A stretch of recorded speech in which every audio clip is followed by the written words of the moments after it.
भाई जो गुरु बचन पे डट गे, कट गे फंद 84 के। नबी मोहम्मद नमस्कार है राम रसूल कहाया, 1,80,000 को सौगंध जिन नहीं करद चलाया। ये आदरणीय गरीबदास जी महाराज जी हुए हैं, गांव छुड़ानी, जिला झज्जर, हरियाणा में।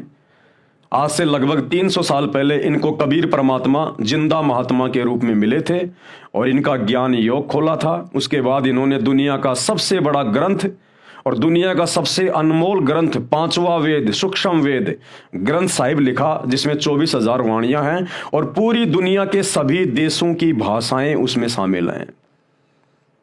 इस ग्रंथ से ये वाणी है, क्या कहा गया है? नबी मोहम्मद नमस्कार है राम रसूल कहाया, कि हजरत मोहम्मद जैसे नबियों को मेरा नमस्कार, हाथ जोड़ के उनको मेरा प्रणाम। जो राम रसूल कहाया, राम यानी अल्लाह। अब यहां पर एक डुप्लीकेट अल्लाह है और एक ओरिजिनल अल्लाह है। डुप्लीकेट अल्लाह है ये शैतान, ये काल, जिसको गीता में क्षर पुरुष कहा जाता है, जिसको ब्रह्म कहा जाता है, जो सबको भ्रमित करके रखता है धर्म के नाम पर, ज्ञान के नाम पर, भक्ति के नाम पर। तो हजरत मोहम्मद कौन से राम के रसूल कहलाए? उस ओरिजिनल राम, उस अल्लाह कबीर के नहीं, उस डुप्लीकेट राम, डुप्लीकेट अल्लाह, शैतान के। क्योंकि हजरत मोहम्मद के ऊपर जो कुरान शरीफ नाजिल हुई थी वो डुप्लीकेट अल्लाह, शैतान ने नाजिल की थी। ये आपको आगे पता चलेगा। तो कहते हैं नबी मोहम्मद नमस्कार है राम रसूल कहाया, 1,80,000 को सौगंध जिन नहीं करद चलाया। हजरत मोहम्मद ने और उनके शिष्यों ने कभी भी किसी भी जीव के ऊपर कोई करद नहीं चलाई। कभी उन्होंने बकरे नहीं काटे, मुर्गे नहीं काटे, किसी जीव की उन्होंने हत्या नहीं करी। एक बार उन्होंने अपनी शक्ति का प्रदर्शन करने के लिए अपने वचन से, अपने शब्द से गाय को मारकर जिंदा किया था। वो पूरी राम कहानी आप जी इसी पुस्तक के वीडियो नंबर 1 में देख चुके हैं। सतगुरु रामपाल जी ने आपको सुनाया है कि वो गाय भी हजरत मोहम्मद से जिंदा नहीं हुई थी। उन्होंने केवल गाय को अपने वचन से मार दिया था, लेकिन जब जिंदा करने लगे तो उनकी वचन शक्ति समाप्त हो गई थी। उसके बाद हजरत मोहम्मद जी ने उस ओरिजिनल अल्लाह, ओरिजिनल खुदा अल्लाह कबीर से रो रो के अर्ज करी गुफा में जाके, अल्लाह कबीर, अल्लाह कबीर, अल्लाह कबीर। ये नारा कहां से आया मुसलमान भाइयों के पास? अल्लाह कबीर, अल्लाह कबीर।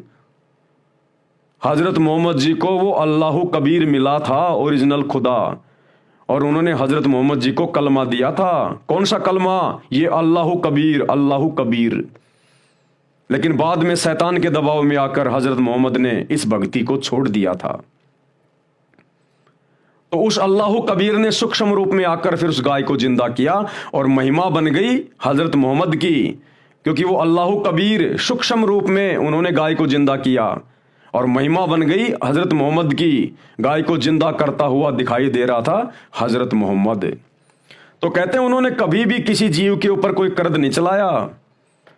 हजरत मोहम्मद जैसे पाक नबी ने कभी मांस को छुआ भी नहीं, उन्होंने कभी मांस को खाया भी नहीं। अपनी शिक्षाओं में उन्होंने कभी भी किसी को मांस खाने का आदेश नहीं दिया। फिर ये वर्तमान के मुसलमान किस आधार से मांस खा रहे हैं? किस आधार से जीवों की हत्या कर रहे हैं? ये कैसे जन्नत में जाएंगे? ये तो दोजख की आग में जलने के काम कर रहे हैं। अरे तुम्हारे नबी ने कभी मांस नहीं खाया, कभी मांस को छुआ भी नहीं, और आज तुम हरी सब्जियों की तरह मांस खा रहे हो। तुम इंसान हो या राक्षस हो? तुम किस रास्ते पे जा रहे हो? नबी की शिक्षाओं पे जा रहे हो या शैतान की शिक्षाओं पे जा रहे हो? अल्लाह की रूह को काट के खा रहे हो।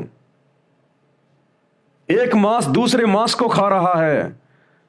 यह तो कुत्ते और भेड़ियों का भोजन है, कुत्ते और भेड़ियों का भोजन। इंसान के लिए तो उस अल्लाह ने हरी हरी सब्जियां दी हैं, दुनिया भर के अनाज दिए हैं, फल फ्रूट दिए हैं, मेवे काजू किशमिश दिए हैं। उसके बाद भी हम इस पेशाबी गंद को खा रहे हैं, अपना शरीर खराब कर रहे, अपना आत्मा खराब कर रहे, और उस अल्लाह के हम दोषी बन रहे हैं। ये शरीर छोड़ने के बाद उस अल्लाह से हमारी मुलाकात होगी, क्या मुंह लेके जाओगे, क्या जवाब दोगे? जितनी हत्याएं कर रहे हो इनका प्रतिफल भोगना पड़ेगा नरक में, दोजख में। जन्नत की तो बात ही छोड़ दो। ऐसे कुकर्मी प्राणियों को जो जीव हत्या करते हैं, चाहे किसी भी धर्म का हो, उसको जन्नत यानी स्वर्ग के तो दरवाजे पर भी नहीं जाने दिया जाता, सीधा नरक में ठोका जाता, दोजख में। तो हजरत मोहम्मद जी ने कभी भी किसी जीव का ना मांस खाया, ना कभी किसी जीव की हत्या। जो गुरु बचन पे डट गे, कट गे फंद 84 के, कट गे फंद 84 के, कट गे फंद 84 के।